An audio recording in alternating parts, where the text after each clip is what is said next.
Donc, vert ou rouge, comme à l'habitude, en fait, je donne une affirmation. Vous répondez vert si vous êtes en accord, rouge en désaccord, et vous expliquez pourquoi par la suite. Donc, on a quand même quelques statistiques ce soir pour le vert ou rouge. Commençons avec le Canadien. Juraj Slafkovský atteindra le plateau des 20 buts cette saison. Donc, présentement, il est sur un pace de 17,55 buts, donc un peu moins, mais on comprend évidemment qu'il y a eu un début de saison un petit peu plus lent. Julien. Je vais dire rouge. C'est une couple de fois qu'il manque des trainings pour des petits bobos. Oui, il va peut-être compter un autre but ou deux en avantage numérique, mais on le voit à la 55, il a ralenti un peu. Donc, non, je vais dire rouge. Hugo? Ouais, moi aussi, je vais dire rouge, puis je vais dire 19, juste pour être chien. Luc, t'es présentement sur mute. Le triple mute. Et voilà, je n'avais tellement pas parlé pendant le bloc à Stéphanie. Je vais dire vert parce que tout le monde dit rouge. Il va l'atteindre. Steph? Je me rallie à la majorité. Je vais y aller avec rouge. En général, les jeunes joueurs ont tendance à devenir plus fatigués vers la fin de la saison. Un peu le grind, le volume. Puis, comme Julien l'a dit, là, il y a eu des journées de traitement. Le classique, on n'embarque pas sur la glace, on se fait traiter, très peu pratiqué dans les dernières semaines. Donc, je ne m'attends pas à ce qu'il soit capable de monter. Je pense qu'il a eu son pic pour l'année, super encourageant. Ça fait sourire les gens avec le printemps qui arrive. Donc, on va lui donner un break, puis il va faire les 20 l'année prochaine.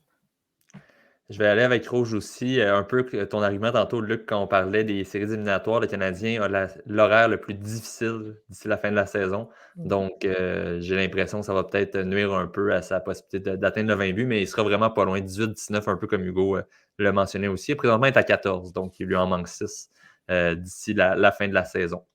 Une autre statistique, Connor McDavid atteindra le plateau des 105 passes. Donc, évidemment, en atteignant les 100 passes, il serait le 4e de l'histoire à le faire après Lemieux, Gretzky et Orr. Mais présentement, il est sur un pace pour 104. Donc, il va atteindre le 105, une de plus. Hugo? Vert. Peut tout faire, ce gars-là. Luc? Je veux changer les pneus d'hiver à mon char aussi tantôt. Seigneur. Moi, c'est clair que oui. Écoutez, j'ai dit qu'elle allait rattraper McKinnon. S'il veut rattraper McKinnon, il n'y a pas le choix d'aller chercher ce plateau-là. Steph? Moi, je vais dire rouge parce qu'il m'énerve. Non, mais je suis... quand même, l'honnêteté. Je pense qu'il va l'atteindre, mais j'ai pas envie qu'il l'atteigne. Je suis comme un peu tannée de Connor McDavid. Puis, je veux dire, objectivement, là, je suis consciente de ce qu'il fait sur une glace, mais moi, je sais qu'il est un peu extraterrestre. Fait que je suis comme un peu. C'est vrai qu'il est un peu extraterrestre. Je veux dire, c'est ça, ça a comme pas de sens. Puis, ouais. Même s'il est très bon, je trouve que les gars le regardent jouer. Ils ont comme ils ont tous pogné peur. Puis, fait que c'est ça. Fait que moi, je vais dire rouge, mais purement. Il n'y a rien d'objectif dans ma réponse. Donc, cette année de McDavid, il y a seulement 27 ans. Il reste encore quelques saisons. Non, pas. C'est épouvantable. Je vais y aller avec vert. Je crois qu'il va l'atteindre. Ça fait quand même un petit bout, par contre, qu'il est sur un pace pour 104. Je pense que ça fait maintenant un mois et demi qu'il est à ce pace-là. Mais je pense quand même qu'il pourrait accélérer en fin de saison pour l'atteindre. Julien? Moi, je vais dire rouge. Peut-être qu'il va y avoir un match ou deux de congé à la fin de l'année. Aussi, il y a tellement une séquence avec beaucoup trop de passes en pas beaucoup de matchs que je pense que ça va venir se rééquilibrer. Il va peut-être faire un peu plus de buts.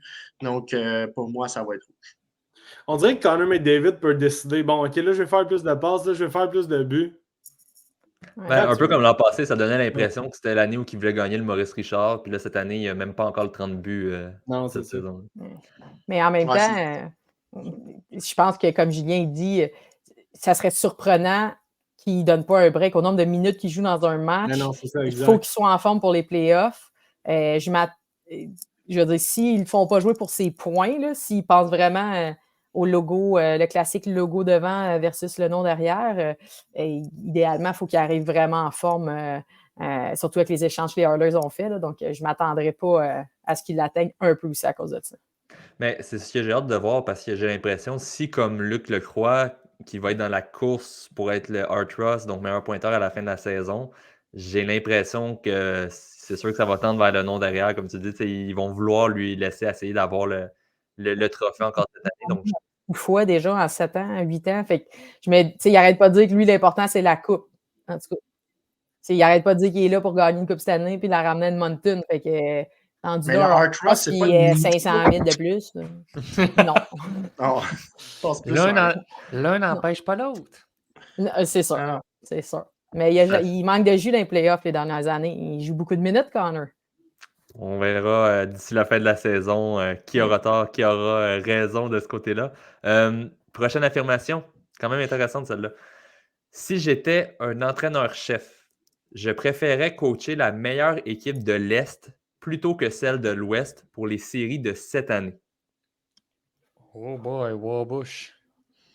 Donc, si vous êtes entraîneur, vous préférez coacher la meilleure équipe de l'Est par rapport à celle de l'Ouest. Je vais y aller avec l'Est. Moi, j'y vais avec l'Est.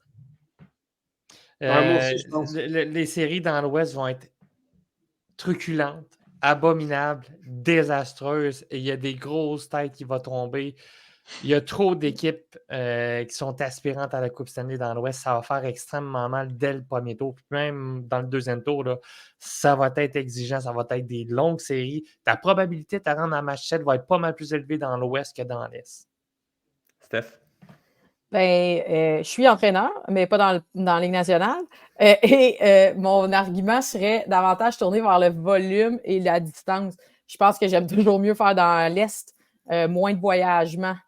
Ça a un impact important dans le volume, puis on travaille toujours sur le volume de charge, puis assurément que dans l'Est pour ça, ça serait ça mon choix vraiment pour minimiser. Puis en même temps, quand on voyage beaucoup de l'autre côté, j'entends ce que tu dis, Luc, mais cet aspect-là, des fois, a un impact important sur la capacité d'une équipe à être capable de faire ces performances-là en état de fatigue. Fait que des fois, ça peut être même un peu décevant, mais oui, j'irai avec l'Est, meilleure chance. Puis effectivement, il y a moins de monstres que dans l'Est que dans l'Ouest. J'y vais avec l'Est aussi, Julien. Je vais y aller avec un peu de poésie militaire. Je vais dire que dans l'Est, ce sera une bataille et dans l'Ouest, ce sera la guerre. Donc, voilà. Donc, je vais y aller avec l'Est.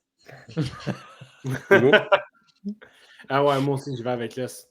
Assurément.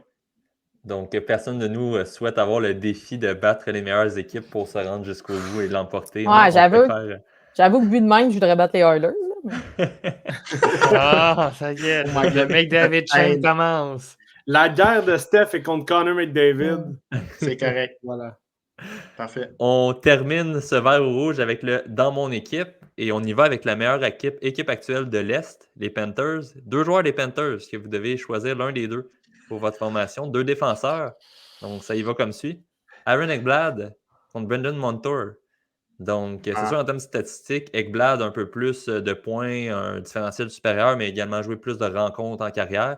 Évidemment, c'était un premier choix au total en 2014. Il a également gagné le Calder à sa première année dans le circuit, mais a été par la suite un peu hypothéqué par les blessures dans les dernières saisons. Sinon, pour ce qui est des séries éliminatoires, Montour a plus d'expérience, un peu plus de points, un différentiel très similaire entre les deux. Mais on se rappellera évidemment de son parcours éliminatoire l'an dernier, qui a été le général à la défensive pour les Panthers. Donc, Steph, on commence avec toi. Qui choisis-tu entre les deux? J'irai avec Montour, puis un peu pour l'élément que tu viens d'amener, c'est que je ne suis pas sûr qu'Ekblad est capable de passer 4 rondes. En s'entend, on bâtit une équipe, quand on a une équipe gagnante, on a bâti pour les séries, pour les grands moments. Puis j'irai avec le gars qui a le plus d'expérience. Puis c'est un jeu, Montour joue un jeu qui fit mieux pour les séries versus l'espace, versus le temps des tirs pour un gars comme Ekblad. Puis ouais, je me dis, à date, on ne l'a jamais vu être capable de soutenir à cause de blessures, des fois, de bad luck. Là. Et je pense qu'il y avait un tir sur un pied. C'est une bad luck, mais en même temps, Montour, il en bloque 8 par game, puis ça ne casse pas. Fait que j'irai avec ce gars-là. Julien? Ben, c'est parce qu'ils ont vraiment une historique tellement différente. Leur courbe de progression de PID est tellement... Oui, carrément. Oui, absolument. Puis, tu sais, Ekblad, je me souviens au début en Floride, là, il n'y avait pas de club, il n'y avait personne sur sa patinoire, puis il n'y avait personne dans les estrades. C'est difficile, il s'est fait mettre dans une position assez incroyable à 18 ans. Il y a eu des blessures. Il est un peu plus gros. Il est tough. C'est pas le meilleur défenseur. Tu sais, c'est un. Mais je vais y aller avec Ekblad. Je sais pas, Montour, c'est trop récent. Ou en tout cas, c'est plus récent que Ekblad, disons, qui a été un peu plus stable, même si, bon, il y a eu des blessures. Mais très difficile à faire comme choix. Je pense que aussi le prorata de points par match aurait été meilleur avec Ekblad, justement, s'il n'avait pas commencé si tôt dans une équipe aussi moribonde. Donc, tu sais, il y a tout ça. C'est un gros bonhomme. Il y a quand même un coup de patin honnête. Il n'est pas mauvais défensivement. Il y a des upsides offensifs. C'est pas le meilleur, mais il est quand même bon dans tout, mais il n'est pas meilleur nécessairement. Montour, il y a vraiment des aspects là, vraiment le fun, là, puis il a du caractère. Il est moins blessé aussi. Mais deux très bons défenseurs. Mais ouais, c'est sûr qu'avec Blad, il a manqué un peu de gaz. J'allais avec lui pareil. Juste, je sais pas. Prestance générale et sur la longévité de sa carrière, disons. Ben, tu sais, moi, je suis quand même d'accord avec le point de Jules, comme quoi Aaron Ekblad, on sait ce qu'on a avec ce gars-là parce qu'il le fait depuis vraiment longtemps, plus longtemps que Montour. Par contre, le point de Steph de la durabilité, il est capable d'être une fiabilité en série, il est capable de bloquer le lancer de plus, faire l'effort de plus. J'ai le feeling que Brandon Montour a plus cet élément-là dans son jeu. C'est pour cette raison-là que je vais le prendre. Moi, je pense que Montour assure une certaine... C'est une police d'assurance. Je trouve c'est pour ça qu'il se complète bien avec Ekblad. Parce qu'Ekblad a un sens un peu plus offensif, quoique Montour est super développé aussi, mais a plus cette initiative à prendre le risque, Aaron Ekblad, comparativement à Brandon Montour, qui peut un peu plus sécuriser là, les jeux d'Aaron Ekblad au niveau défensif. Luc? Oh Seigneur, est-ce que je vais me faire remettre à ma place par un ancien entraîneur adjoint? Je vais y aller avec Aaron Ekblad parce que on vous dit souvent qu'un défenseur, ça prend tout le temps 3 ans en moyenne de plus, au moins, pour bien s'installer, pour bien se développer.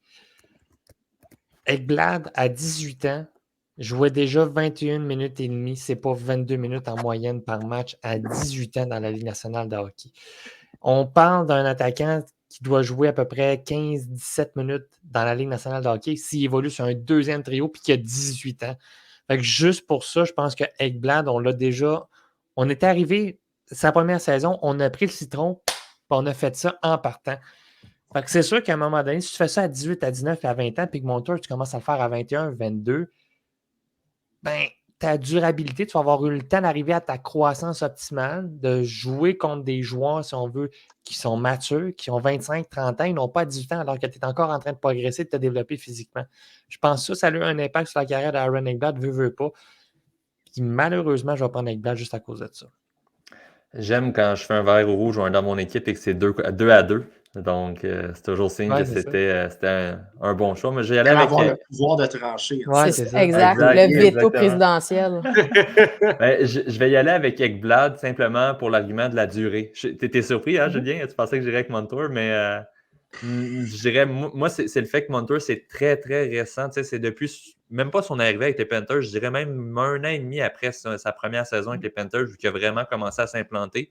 Encore une très bonne saison, mais on compare ses statistiques cette année, l'an passé, il est déjà moins productif offensivement. Là, il était à un rythme exceptionnel l'an passé. Sinon, pour le reste, Ekblad nous l'a prouvé sur la durée qui peut être un défenseur fiable. Évidemment, il y a le risque des blessures, mais ça reste qu'en termes de défenseur, je pense que je préfère Ekblad, qui peut quand même bien s'adapter une fois en série avec, tu le disais tantôt, Julien, a quand même un très grand physique. Donc, je vais aller avec Aaron Ekblad, mais je pense que les deux sont des très bons choix. Et je pense que les Panthers sont contents aussi de les avoir les deux ensemble. Ouais. Donc, c'est ce qui en fait une force. C'est probablement la meilleure équipe de l'Est à l'approche des séries éliminatoires.